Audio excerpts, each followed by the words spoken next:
to play, ladies? Where did you get all these gorgeous cups and saucers? Oh, well, some rang me this morning. Hello, I'm Ruth. They call this library for me. I love it.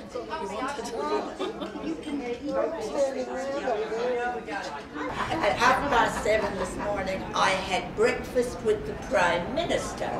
It was a charity for Christchurch. When the MC spoke, she said, "Mr. Prime Minister," and mentioned one or two members of Parliament, and she said, "and Ruth Gotlieb, the Wellingtonian of the Year." So I'm on cloud 10, you see. The Deputy Mayor says, "Ruth Gotlieb, I'm going to have a bet with you and come and sign it." You had to sign it and you had to pay them. He said, "I bet you a bottle of wine that within 6 months of this regional aquatic centre being open, there will be that many complaints from the public about shenanigans going on in the spa pool." Well, I want you to know I went to sign it and he put PS underneath it. "This bet has to be consumed in the spa pool." Well, my dear people, I never got my bottle of wine because he never got back on council. That's just one of the funnies. And I would love to hear.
That's just one of the funnies. And I would love to hear everybody else's stories. You wouldn't come back to me at this time. That's a little bit later at another time for our archive. That would be fantastic. So I'll just pass these around as well and I'll let Mary talk. Thank you. I've always been known as a talker. Francie Wagstaff got me here under false pretenses because she said to me, "Oh, would you like to come to Kilbirnie Library? Ruth is going to tell stories." And I said, "Yes, all right then." And here I am telling stories.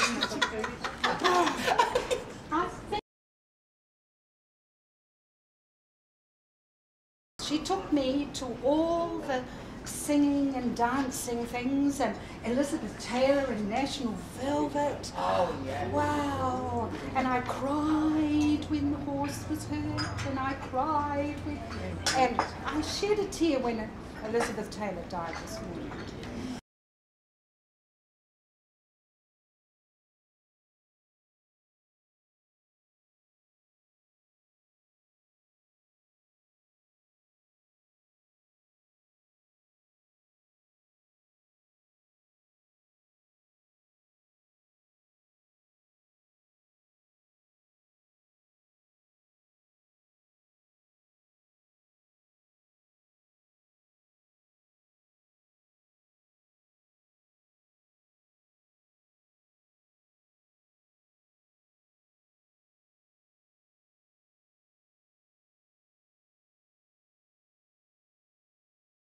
Every wet Sunday, I used to be excited because when we had a wet Sunday I enjoyed it because we were allowed to bake.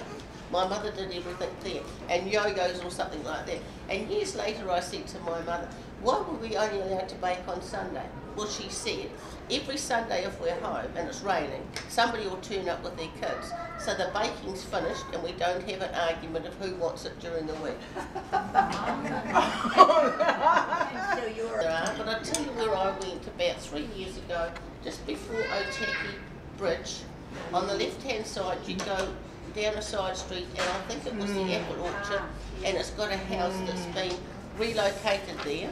And I went in there and had knick-knacks, and when you go and have a cup of tea and something to eat, it's all out of Edmund's cookery book. It's often now you go and buy things and they all taste the same. Went there, and I think I had a tan square. I'd never had it for years, and I always remember that place. So if somebody wants to go just for a different one, I presume it's still there. Yep. And the Apple Orchard. And that's what it is, and it's these things that you remember instead of this instant. Yeah, well, it's part of your history. But I said it, and you had sandwiches and scones on the bottom, and this bit at the top here, you weren't allowed to touch. It had the cream cakes until you'd had one final thing. And it was set up properly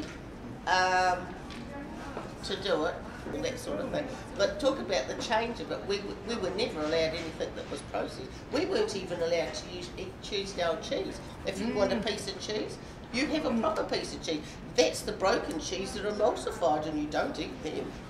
So I think we're going too far the other way, and I think it's nice that we're coming back a wee bit, and if we just stick to the basics, we're probably better off.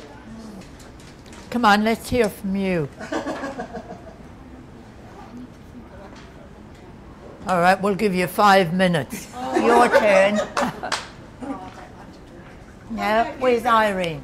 Come on, what have you got to say for yourself? Well, after I've done my bit. I've been on the show. I'm retired. Nothing to say? Talk about your no. What about you? What about you? I've got nothing to say. What about you, spoken? What about you? Something to tell us? Who's lurking at the back there? Would you like to have a turn? No, thank you. Why are people so shy? I've got a sales pitch. If you don't like speaking in front of public, I have a man. I have a lovely man. He's very tall, very quiet. He's not shy, but he was not social. So I sent him off to Toastmasters. He's been there 7 years, and he's the longest one there, and he loves it. And he's been training all these other people, including people who they don't encourage them, but perhaps their English isn't quite so good yet. But they've had some fun, and they've got on with their jobs because they can speak without. So I'm not one to speak without ums. I love ums because I'm not very good at speaking. So I don't go to Toastmasters because I don't want to be in the same club as him. But I can tell you just a little bit about why I love to come here. Well, that's good. I'm a cheat, do you see? Because, well, I love libraries, and I worked in the National Library at one point, so no wonder I'm not today. And I had an experience this morning, and it happens frequently. I get on a bus, and some beautiful Chinese woman or man looks at me and says, "Ni hao," "Where are you from?" And I go, "South Africa." And they go, "Oh, They say, but my parents are Chinese, it's all right. But I'm Italian. And they go, and this lovely lady, she said, oh, I felt so happy because I see a Chinese face. And I said, good, but I don't act Chinese. And if that's okay with you, that's fine, we can get on just fine. I'm actually, we think, part Italian, but I was a throwback. So I didn't get the looks and I got all of the temperament, which has got me into a lot of trouble with my family because they were all very Chinese. And the only good memories I have of my mother, very rare, she never touched me or handled me. My parents never had any affection, not even for each other. That's Chinese. Except one anniversary, their 25th anniversary, went on the cheek, and that was it. Net some total affection. The last time I can remember being actually touched as a child was I was about 3 or 4. So anyway, the interesting thing is what I was going to say is that I've tried so hard to find good memories of my mother, and the loveliest memory I have is twice or 3 times she took me to for afternoon tea or a lunch and afternoon tea combined in a department store in Auckland called John Court's, and they had this cosy little space, and they did nice teas, and they always had beautiful sandwiches and beautiful pies and beautiful everything. And I can remember those moments as if they were yesterday. I actually, and now, I'm afraid I'm really, really stuck on cups of tea and pieces of cake. When somebody said, do come, I said, well, of course. And if ever there's a disaster in the household, the first thing I do, beside going for chocolate, is get the tea out. Please get the tea out. I need a cup of tea. So that's my little story. Good. Well done. What about you? Yes, your turn. Nurses' home, so the nurses used to come on clearing out their furniture. So they sewed, which has got the same bases, the red and 50s, everything. And beside it was the tennis courts.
Scone or no?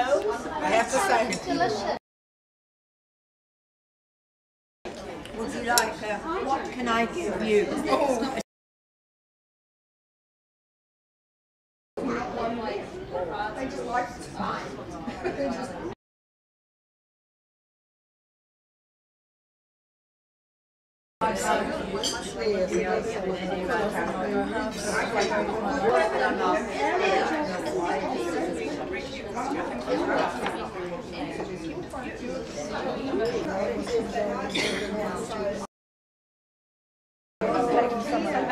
But it all looks so nice. No. darling. Have you been?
Later at another time for our archive, that would be fantastic. So I'll just pass these around as well, and I'll let Mary talk.